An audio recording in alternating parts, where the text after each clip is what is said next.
Иван Петрович Смирнов, 78-летний пенсионер, уже 40 лет вставал ровно в 6 утра, сохраняя строгий распорядок, выработанный за 25 лет службы в армии. Он отличался железной дисциплиной и жизненной выдержкой, что помогало ему сохранять порядок и в быту, и в мыслях. Березовка – небольшой поселок в 100 километрах от Москвы. Здесь Иван Петрович поселился уже 20 лет назад, после выхода на пенсию. Поселок возник в 50-е годы вокруг военного полигона, предназначенного для испытаний техники и вооружения. С распадом Советского Союза полигон был закрыт, а земли переданы под дачное строительство. И сейчас здесь жили в основном пенсионеры и москвичи, не раз пытавшиеся укрыться в тишине от городской суеты.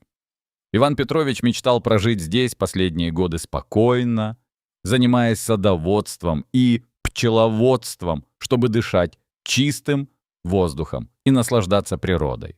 Однако его здоровье начало сдавать. За многие годы работы в огороде и тяжелого физического труда появились хронические боли в спине и ногах, дрожь рук, зрение ухудшилось, что ограничивало его возможности. Несмотря на тревогу жены Анны Васильевны, которая советовала нанять помощников, Иван Петрович упорно продолжал выполнять всю работу самостоятельно. Жена беспокоилась не только о физическом состоянии мужа.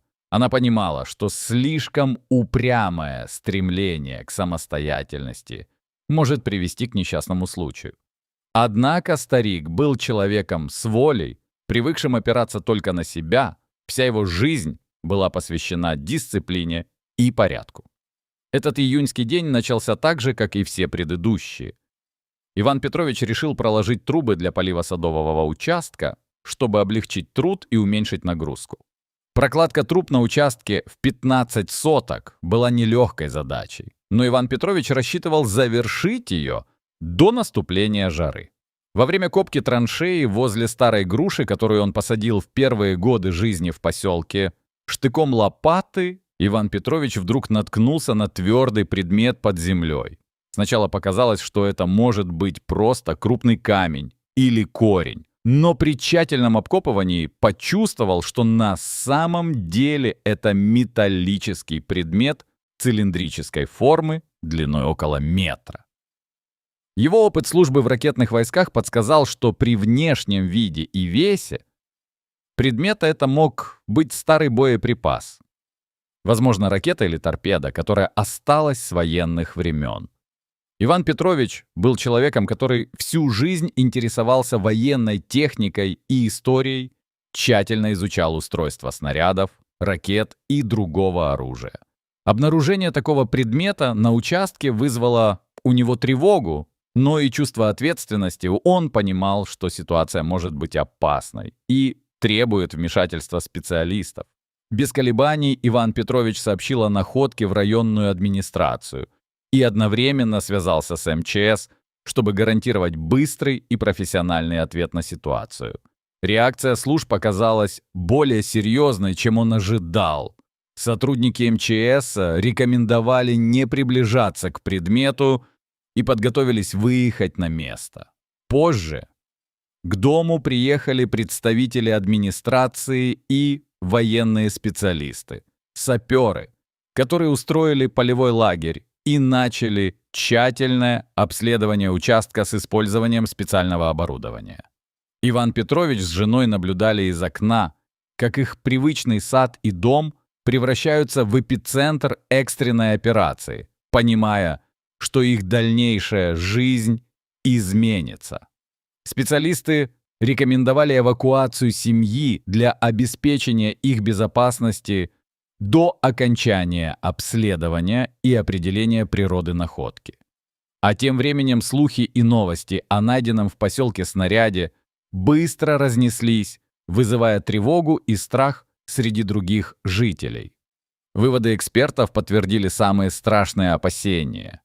Это была немецкая авиационная бомба времен Великой Отечественной войны, весом около 100 килограммов, с сохранившимся взрывателем. Эта бомба не сработала в момент попадания и залегла глубоко в земле, где спустя десятилетия обнаружилась случайно. Решение было непростым, но необходимым. Боеприпас должен был быть обезврежен контролируемым взрывом, чтобы исключить риск случайного детонации и человеческих жертв. Иван Петрович с трудом воспринял эту новость, осознавая, какой риск представляла бомба, на которой он буквально стоял на грани гибели. Возвратившись в дом после обезвреживания бомбы, семья столкнулась с другой проблемой – враждебным отношением соседей, которые не хотели понимать причину этих событий и винить в бедах именно его. Словно из героя Иван Петрович вдруг оказался в роли врага и источника всех неприятностей, что тяготило все больше. Жизнь в поселке стала напряженной. Соседи отвернулись, перестали здороваться. Некоторые открыто обвиняли Ивана Петровича в дестабилизации и угрозе выживания сообщества. В поликлинике, магазинах и на улицах появились холодные взгляды, а разговоры за спиной напоминали шепот недоверия. Администрация сообщила о необходимости обследования всей территории, а это грозило переселением жителей, если будет обнаружено больше опасных боеприпасов. Перспектива заменить старые дома с садами на пустырь и эвакуацию вызвала панику и отчаяние у большинства жителей, для которых поселок был родным домом и результатом многих лет труда. Иван Петрович и его жена оказались в центре конфликта между безопасностью и жаждой сохранить привычную жизнь.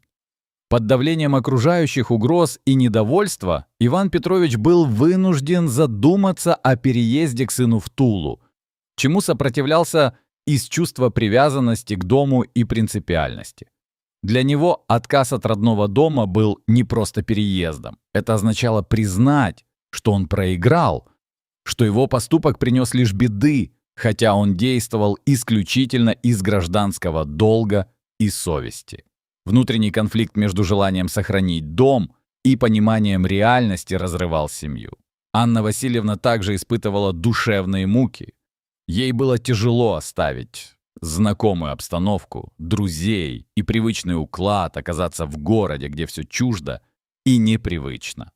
Однако обстановка в поселке становилась все более напряженной, и угрозы в адрес Ивана Петровича и его семейства усиливались. Появлялись незнакомцы, которые угрожали ему и требовали признать ошибки. Со временем военные нашли еще несколько неразорвавшихся боеприпасов. 7 штук в разных местах, включая дороги и территорию рядом со школой.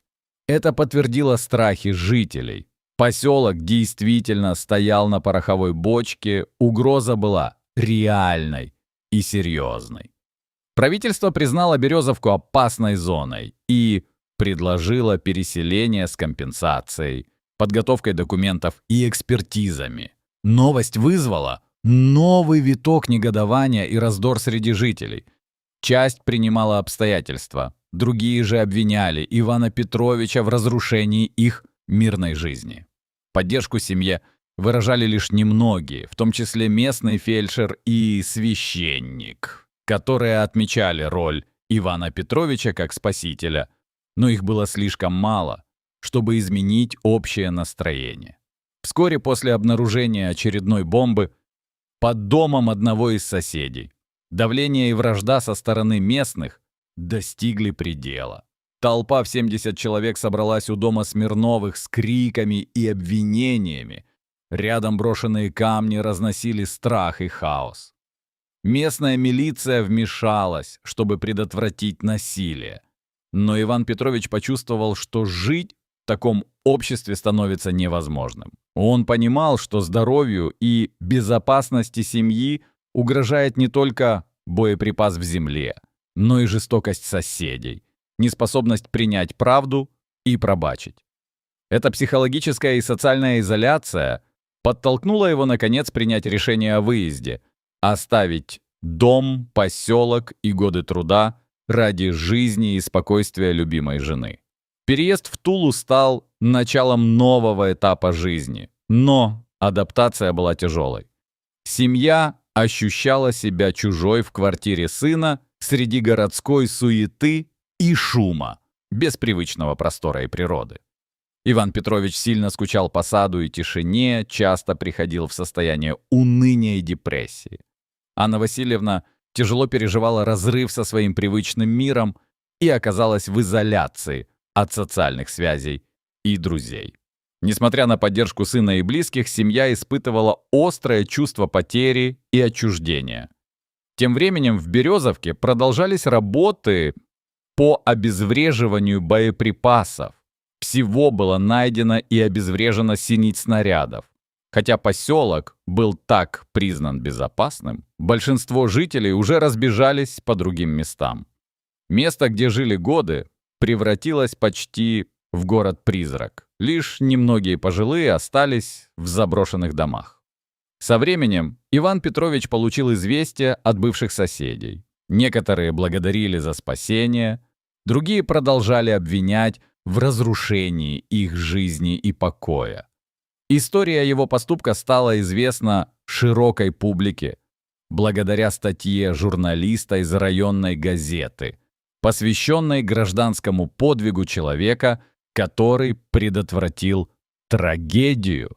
Хотя признания и награды от государства не могли заменить утрату дома и покоя, они служили подтверждением правильности его выбора и ответственности. Несмотря на всю тяжесть переезда, Иван Петрович понимал, что его поступок спас много жизней, и недаром он носил звание человека чести и совести.